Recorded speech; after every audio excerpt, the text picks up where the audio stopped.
Okay, I don't really want to give this guy any airtime, but I think I would be abdicating my responsibility if I overlook this. And this guy, uh, he's he's a rich kid, kind of a trust fund baby. Well, I'll get to who he is in a second. Hasan Piker. But this is the double standard. This guy is now flailing. This guy's losing his platform. He's losing his credibility. He's lost his credibility. He's being exposed as a part, as the kind of poster boy for the problem.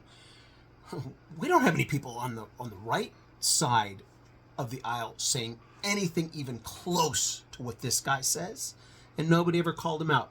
And now he's starting to face the music. Hello, everyone. It's Michael here at This Way TV. I'm so glad you've joined us here this way instead of that way. I want to read something that he said, and then I'm going to play a clip of an interview that he just did, and you'll see what I mean. But first, like and subscribe, share, go in the comment section. Let's chatter about this guy shooting himself in the foot. All right, so here's all right, so this is from my friend. I don't know him personally, but over at he's this Quartering. He's got a bunch of channels, so this is from the Quartering. This is a quote from Hasan Piker from August 17th, 2021. America's culture is trash, and I hate it. America's culture is bad. America's culture is a dumpster fire. Somebody's got to do something about Charlie Kirk. Somebody's got to take care of Charlie Kirk. This guy is a effing scumbag. Yep. So that's that's the mild stuff. Let me go to this. He was just interviewed on.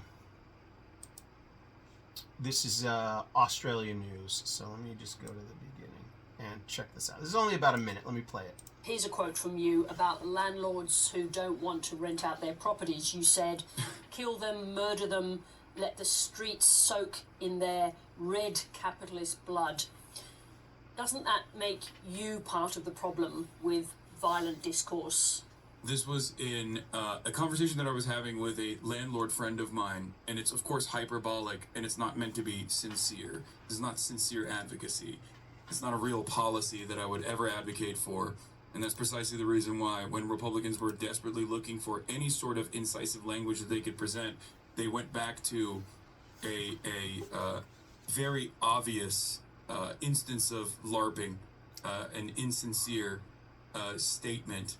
My question stands nonetheless. Doesn't that kind of language contribute to the atmosphere of violent, even lethal violence in the United States?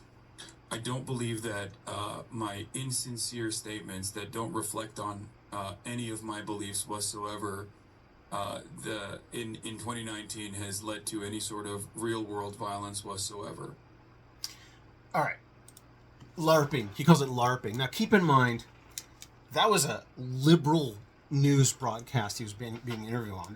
That was, his side of the aisle. That was a quote unquote friendly interview. And she's calling him out. And she didn't just let him get away with the LARPing comment. She just, my comment or my question stands. Doesn't that make you a part of the problem? LARPing, live action role playing. I didn't play the clip where he says it, but he is not LARPing.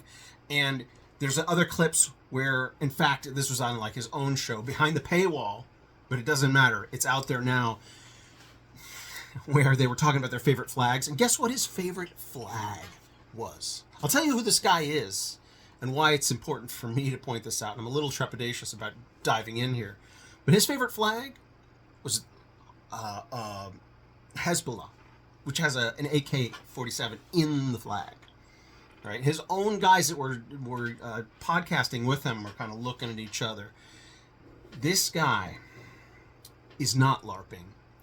He's actually a true believer in what he's saying. He's a true believer in what he's saying, and now he's scrambling to cover his butt because he's said some of the most inflammatory things. This guy is related to Cenk Uygur of the Young Turks.